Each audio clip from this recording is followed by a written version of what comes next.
Quickly before I start the video, I thought put this at the start and the end since it makes a bit more sense. Click the link in the description to go to Games Planet. You can actually buy Insurgency at a small discount there, and I get a tiny bit of kickback, so it supports the channel. But I would definitely recommend you watch this video before buying it so you know exactly what you're getting into. But anyway guys, enjoy the video.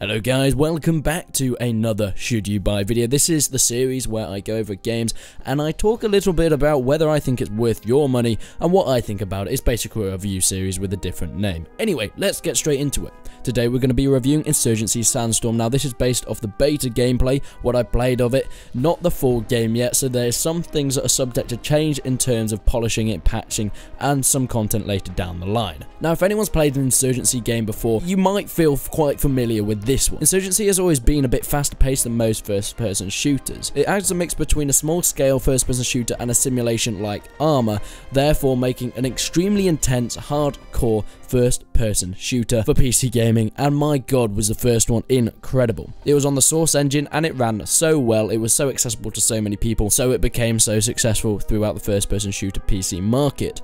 Insurgency Sandstorm is quite similar in terms of that. It's still fast-paced. I would have to say it's a little bit slower than the first one, but not too much. But there's a lot of new things that kind of overhaul the whole game, and I think, personally, make it a better game than the first one, which is something that you always want to hear. The game is of course keeping the whole hardcore mode in terms of no kill feed on the map, so you can only actually get confirmation of your kill if you see a dead body in front of you. There's very few hit points on your guy, so you're going to take very little shots to actually go down when you're on the battlefield, depending on what you're being shot by and where you're being shot. It includes intense teamwork needed for most situations as well. Just running and gunning on your own is not a possibility. You're going to have to work with your team. There's no one-man army on this. If you try it, you're going to be demolished. Now there's 3 game modes so far in the beta. It's a completely multiplayer game, but that does not stop it from having some incredible longevity throughout the game. First off is co-op mode. This is my favourite mode as it's all 8 players on one team fighting against hundreds of AI. Well, maybe not hundreds, but a lot of AI. But the AI aren't all there at the same time. You have to progress through the map. You start coming in on a truck and finally you're dropped off. Here you have certain objectives. You have to take the first one. Once you've taken that, you go into the next one and next one, but each one is taken and controlled by AI that aren't like AI you probably would have played with any game before. These AI will jump through windows, they will flank you, they'll hide behind cover and get the good shots on you from the sides where you're least expecting it. They're not just going to shoot at you. Yes, in the beta it's still a bit buggy and some of their AI is a bit dumb, like most other games where they might just accidentally just stand in the middle of a field sometimes and shoot at you, but a lot of the time if they're being shot at, they're going to run to better cover. If they know exactly where you are, they're going to try and flank you. If you're maybe shooting at another AI, they're going to hear that and they're going to come and progress onto your position in order to take you out before you take out their fellow teammate. They're pretty clever and they're pretty hard. I thought they were hard in the first Insurgency, but they're a lot harder in this one. Sometimes you're just going to peek around the side of a bit of cover and you're just going to go bang, headshot to the face. You're not going to know what's hit you and you're just going to black out completely straight away. They're going to be able to get good positions on you. They have a knack for lying down in the corners and things and getting nice camping. It's as if they're real players, but they're not. They seem to have the same mindset as a lot of real players that I've played against. This is my favourite game mode as it encourages everyone to work as one team, and it feels like it's really progressing through different stages of the map and not just a stationary gameplay like the next one, which is Versus. Now this is your typical 8v8 multiplayer thing, very much like CSGO style gameplay where you have objectives that you have to take. Of course, it's different in terms of you have 3 objectives and each team has to capture it. Once you capture it, then your friendly players can respawn, and they can't do that until you actually capture an objective. So it means that you're going to have to be very tactical about when you're capturing and when you're not. You can't just camp somewhere because it's going to force you, if your teammates are dead, you need to capture somewhere else in order for them to respawn. It's very intense, very close quarters, and my god, it is terrifying at points. This is an incredibly good game mode for some of the better players. At the moment, I'm pretty good at the first Insurgency. I'd say I'm decent at this, but I've not had enough practice to really get good at the versus mode. The co-op mode is a lot better since you're working with a whole team there and everyone knows exactly what they're doing and progressing through the mode. And finally, have competitive. Now, competitive is, as you might guess, is a competitive mode. It's very much like the versus, but a bit smaller scale and a bit more intense. and just even more insane. So how is this different from the first Insurgency? Well, they've got bigger-ish maps. They feel bigger. I don't know if they're technically bigger, but they're definitely longer. They're going for the more linear approach or the wide approach than the first one. Yes, it's still very wide. You're still going to be able to get massive flanks on the enemies if you can, but they've stretched the maps out so it feels like you're progressing more rather than just being stationary in one place. The first Insurgency, it did have these points that you had to capture, but they were more in a big square map where it felt like you're just running from one place to another. This map is more, you're moving forward constantly, you're always pushing onto the next level, and it gets harder and harder as you go through, and I absolutely love this addition to it. There is an unlocking tree where you have aesthetic stuff like clothing, etc, but these are unlocked with credits, and nothing really changes the game, it's just aesthetic things. And as far as I know, please correct me if I'm wrong, but I don't think these can be bought with real money. But then again, even if they could do later on, I doubt Insurgency would really do that, because they don't seem like the kind of game that would do microtransactions. But even so, these are just aesthetic things anyway. But of course, like I mentioned before, the first Insurgency was on the Source engine. This has been ported over onto Unreal 4, I think it is, and it really shows. It looks gorgeous. The gun animations are gorgeous. The graphics, the textures are amazing. The lighting engine is beautiful, and of course the tracer engine and all the guns and all the sound design is incredible in this. It immerses you in this world, and I don't think I've ever, other than probably Squad or Arma, played a game that really immerses you in a war zone. It is terrifying at points. There'll be times, for example, I can't remember if I recorded this. If I did, I'll try and put it on screen now. I was aiming down the sights at an enemy, and I could see him with a Molotov. He threw it at me, and I could see it coming towards me. I ran away. I dodged it just in time, but the teammate next to me had not seen it, and it hit him. And he lay there on the floor screaming in agony, and it was absolutely terrifying.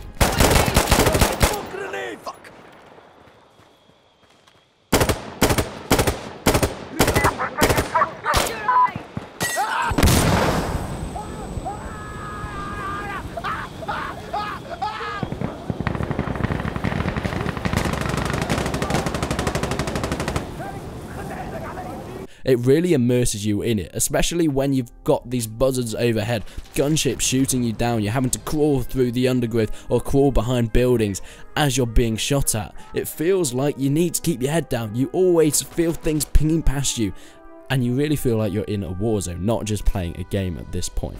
There was a lot of concern in the first beta about optimization. I know many people said that it wasn't great. I didn't play the first beta, I was away when it was actually going on. I had pre-ordered it, so I was able to get into it, I was just away. But the second beta that I've been playing, optimization seems great. I can play it in 1440p on its highest settings, and I'm able to make use of about 100 to 120 FPS at times. I think it works great. Optimization is absolutely fine in this game, that's not an issue. Maybe it'll be even more improved for the release on September the 18th, I think it is. Who knows, but at the moment I think it's absolutely perfect. Now, the AI have some new things. You're able to have IEDs and all that good stuff, but they seem very much more equal to the players, especially when we're going into the co-op mode. I don't know if this is just my imagination, but I think they have suicide vests, or they might just have bombs on them a lot of the time, because there's been multiple times where an AI had run towards me from my flank, or he's got behind me, and I turn around and he just starts beeping and blows up, which is incredibly annoying and incredibly terrifying. But I don't know if it's just that they're carrying bombs, or they've just got a grenade that's gone off, or they're wearing suicide vests. That's something that I would love to know down in the comments, please. Now, there's a whole new mechanic based around reloading. There wasn't really much in the first Insurgency about it. You could reload, or you could not reload.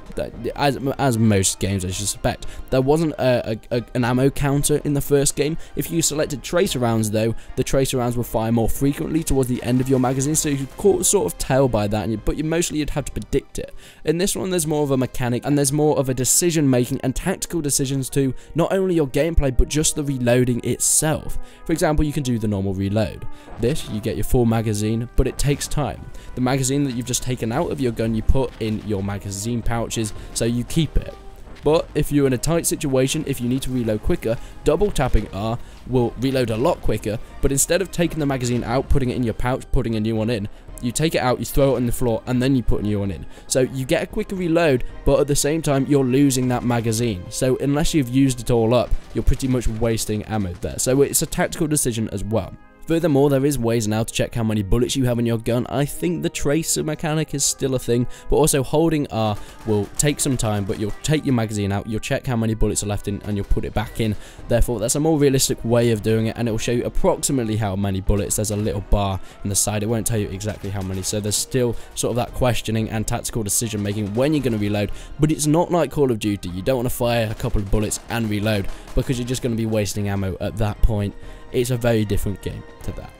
Another new thing are airstrikes and calling in helicopters. There's a new class which is radio operator, I think that's what they're called, but these are on both sides as well. It's not just the players that get this, the AI get this as well. You can call in airstrikes or smoke bomb raids on places, and my god, they're absolutely terrifying. You'll see some of the explosions here. There was one part where I respawned, and all of a sudden an AI gunship just came over and absolutely obliterated our spawn. I survived, many people died, but as you can tell, it looks absolutely incredible. I really hope I found the footage for that, otherwise this is going to be very, very awkward.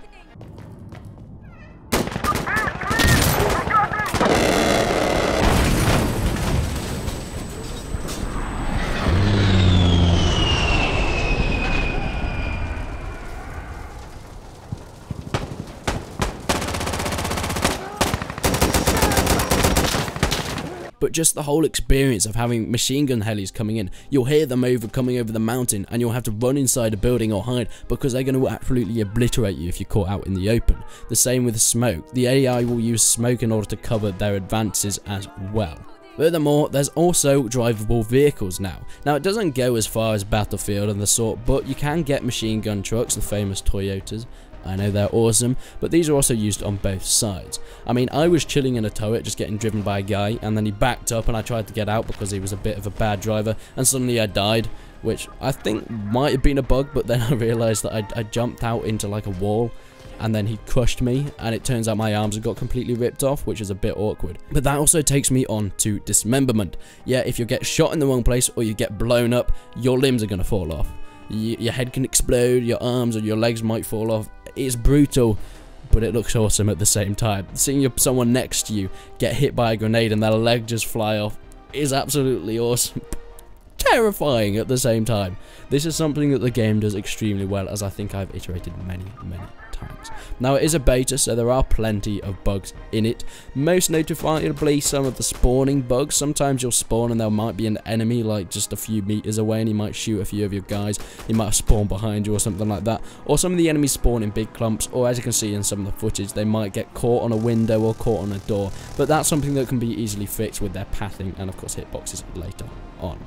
All in all though, if you like the first Insurgency game, I have no doubt that you'll absolutely love this. At first, when I picked it up, I was a little bit unsure. I had not played the first Insurgency for quite a while, a few months, and then I played this, and I was like, I'm not sure about this. Then I realised I hadn't played the first one for a while, so let's try and rewind my brain to Insurgency mode and play this game like I played the first Insurgency. And from then on, I fell in love with this game. Insurgency has a different playstyle, a different knack to pretty much any other game you will play, especially in the first-person genre. It really takes some getting used to, but once you get used to it, it is incredible.